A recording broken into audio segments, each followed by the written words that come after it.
காலையிலேயே ப்ரமோ ஒன்று ரிலீஸ் ஆகிடுச்சு. பயங்கர சூடான சண்டை ப்ரமோ. நைட்டே வந்து இவங்கெல்லாம் பிளான் போட்டிருப்பாங்க, இந்த மாதிரி ரவா கஞ்சி தான் வச்சு கொடுக்கணும் அப்படின்னு சொல்லிட்டு. அதுக்கு மேலே சாண்ட்ரா வந்து ஒரு இது பண்ணியிருப்பாங்க, கனி தான் ஃபஸ்ட்டு வைக்க சொன்னாங்கலாம் சொல்லியிருப்பாங்க.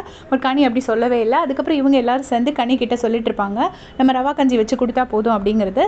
ஸோ அவங்களோட ஆதங்கம் நியாயம். கிச்சன் டீம் நல்லா வேலை பார்க்குறாங்க, ஆனால் ஸ்டார் கொடுக்கல அப்படிங்கிறது அது வேறு விஷயம். ஆனால் இன்றைக்கி என்ன பிளான் பண்ணியிருக்காங்கன்னா, டாஸ்கில் எதுவும் பண்ணக்கூடாது அப்படிங்கிற மாதிரி பிளான் பண்ணியிருக்காங்க. ஸோ கனி என்ன சொல்கிறாங்கன்னா, டாஸ்க்குன்னு வந்துருச்சுன்னா அவங்க வந்து ஆர்டரில் எழுதி கேட்டு பண்ணுறத நம்ம செஞ்சு கொடுத்து தான் ஆகணும். அதுதான் டாஸ்க்கு, நான் செய்ய தான் செய்வேன் அப்படிங்கிற மாதிரி சொல்கிறாங்க. சொல்லும்போது பார்வதி, அதே பழைய பார்வதி, சேம் பார்வதி வந்து பேக் வந்துட்டாங்க. அவங்க என்ன சொல்கிறாங்க அப்படின்னா, அதாவது நான் செஞ்சுற மாதிரி செஞ்சு கொடுப்பேன் அப்படி சொல்லி தான் மட்டும் ரொம்ப நியாயமானவா நல்லவான்னு காட்டிக்கிறதுக்காக இவங்க பண்ணுறாங்க அப்படின்னு சொல்லிட்டு சிரிச்சுக்கிட்டே சாண்ட்ரா கிட்ட சொல்கிறாங்க. பின்னாடி வந்து திவ்யாவும் கனியும் ஏதோ ஆர்கியூமெண்ட் பண்ணிகிட்டு இருக்காங்க.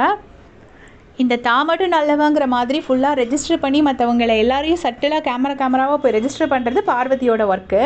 ஆனால் வந்து பார்வதி என்ன பண்ணுறாங்கன்னா, அதை வந்து கனி பண்ணுறாங்கன்னு சொல்கிறாங்க. இங்கே என்ன பிரச்சனைனா, சாண்ட்ரா வந்து ஒரு சில தப்புகள் செஞ்சனால பார்வதி பண்ண தப்பெல்லாம் அப்படியே மறைஞ்சு போச்சு.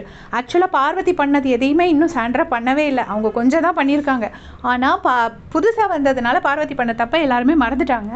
அவங்க வந்து சொல்லிவிட்டு அந்த ரெண்டு பேரும் இந்த ஹைஃபை பண்ணுற மாதிரி பண்ணிக்கிறாங்க, பார்வதி சாண்ட்ராவும்.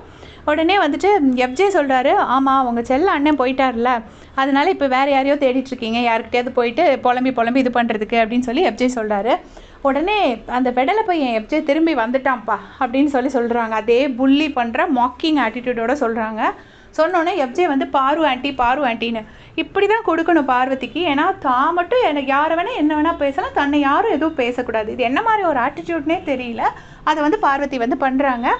நேற்று வந்து எல்லோரும் வந்து திவ்யாவை ஏதோ டீஸ் பண்ணிகிட்டு இருப்பாங்க. அதாவது அப்பத்தானா ஏதோ அந்த பாட்டின்னு அந்த மாதிரி சம் வேர்ட்ஸ் சொல்லி போட்டிருந்துருப்பாங்க. நான் அதை சரியாக கவனிக்கலை, அதனால் நான் அதை பற்றி வீடியோ போடலை. ஸோ அடுத்தவங்களை சொல்லும்போது ரொம்ப இனிச்சுது. இப்போ வந்து அதே இது திரும்பி பார்வதிக்கு கிடச்சிருச்சு. ஸோ இதில் திவ்யாவுக்கு ஒரு நியாயம் கிடச்சிருச்சு. உங்களுடைய கமெண்ட்ஸை சொல்லுங்கள்.